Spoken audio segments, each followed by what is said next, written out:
Skype caller? Yes, can you hear me? We can hear you clearly. I am good on video. Very good, very good. Well, I was wondering about.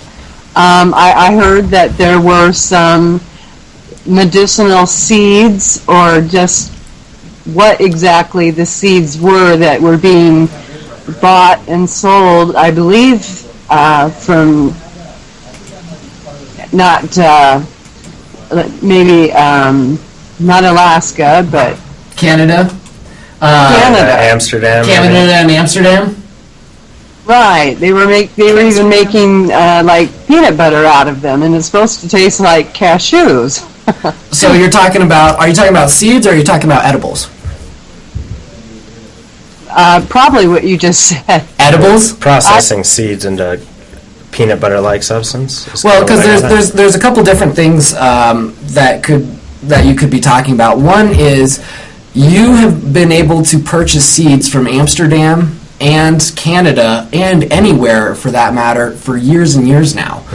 Even before medical marijuana was legal in the States, you could go online to cannabis seed banks in Canada and Amsterdam. Absolutely, yeah. And get them shipped over to you so you could grow your own cannabis. I know for a fact no edibles are going through the mail anywhere past any state border.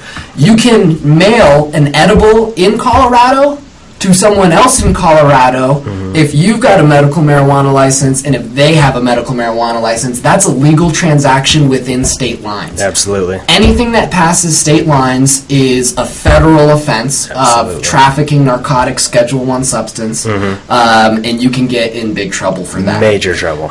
I can promise you, no edibles are crossing state lines legally. Illegal. Not in the medical marijuana. Not in the medical industry. marijuana. I mean, do you get anything in from California? Or do you buy anything? I mean, no, we keep it local and local growers, and we're very blessed to be connected with some other dispensaries that have been in the biz for a while. Cool. And some good growers. So. Well, did that answer your question at all, or?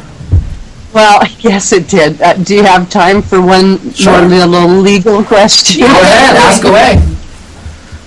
Well, I was just wondering. My doctor gave me a medical marijuana prescription document signed, and it also stated on that I refused brain surgery. And so I just dropped the whole thing. I just decided not to go for the marijuana card because I thought that was an infringement on my personal information. So you're I have a seizure disorder. Okay, and so when you were trying to get your medical marijuana license, if I got this correct, your doctor somehow made some sort of a contract stating that you can't have brain surgery if you do have a medical marijuana card?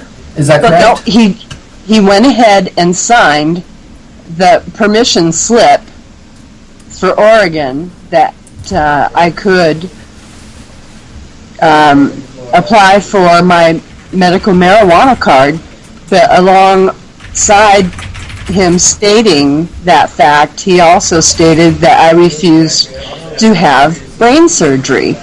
And I thought that perhaps was... That just doesn't make sense to me. Did you refuse to have brain surgery? Yes, I did. Okay. Well, I think just from a doctor's perspective, I think he needs to translate all the information about the patient that he has as far as his recommendation goes. I don't think it hinders you because you don't want brain surgery. There's a lot of people that use medical marijuana as an alternative to surgery. And actually, to tell you the truth, one of my personal patients just had brain surgery last week, and this is his second or third brain surgery. And the second he came out, the first thing he asked me for was a sack of some medicine. It really helps. Yeah, absolutely. I don't want to do anything against what a doctor says, and like I've said before on the show, and like I'll say again, I am not a doctor, and I do not want to give any sort of... It's weird because we're talking about medicine, and we're talking about law. And so I'm giving legal advice, and I'm giving medical advice because I know what the hell I'm talking about. Yeah. But it's weird because I don't want to, I'm totally not a doctor. I'm not a lawyer. I don't want anyone to be like, oh, well, Max said this or that, and that's true. And everyone's different. Everyone's brain is different. Every medicine is different. Everyone's treated differently, which is why it's so important we have a good relationship with our patients and our caregivers so that we know how to take care of each other. And I just had a question. We're not too familiar with Oregon's, card distribution or whatever, but do you mail in your recommendation and then they mail you back a registration card, or does that permission slip or does that paper that the doctor signed act as your card, or act as your license?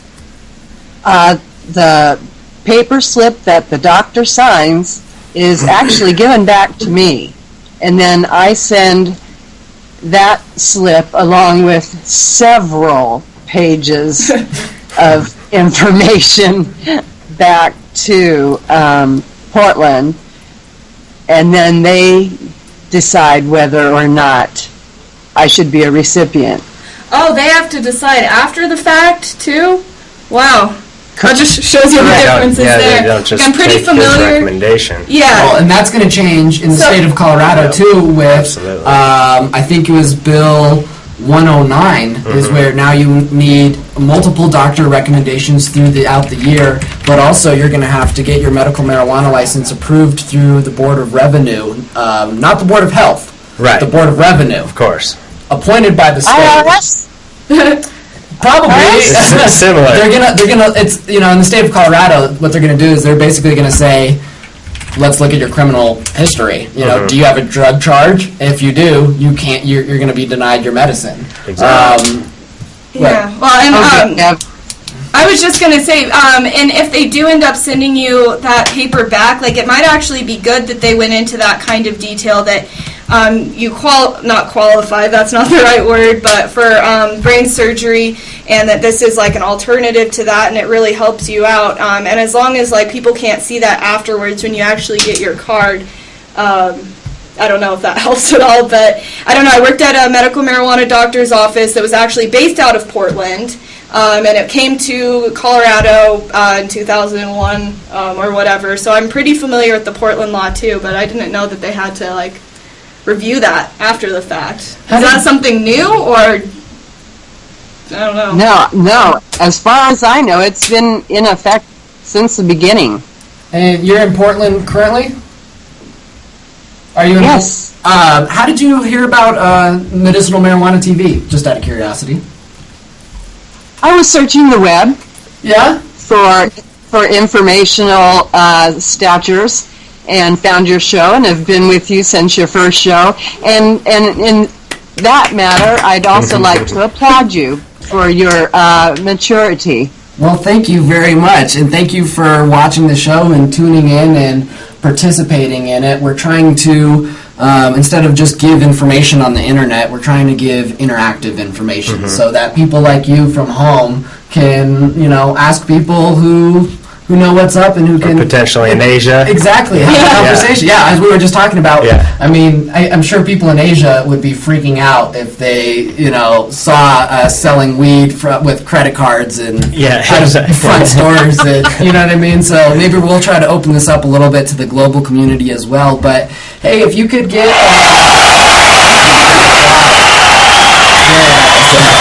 That's cool. You should totally help us out. Spread the word about medicinal marijuana TV. Keep checking back. We'd be happy to keep seeing you. Keep having you Skype on and show your beautiful face to the world. We love all the Portland smokers out there. Hope you stay medicated. Cool. Well, thank you very much for being on our show tonight, and we hope to sometime talk to you soon. So if you have any other questions, please feel free to call. Oh, well, you're quite welcome, and you probably will hear from me again. All right. Well, thank you very much. Do you have... Bye. Good night. Before we end our show, would you like to say anything about...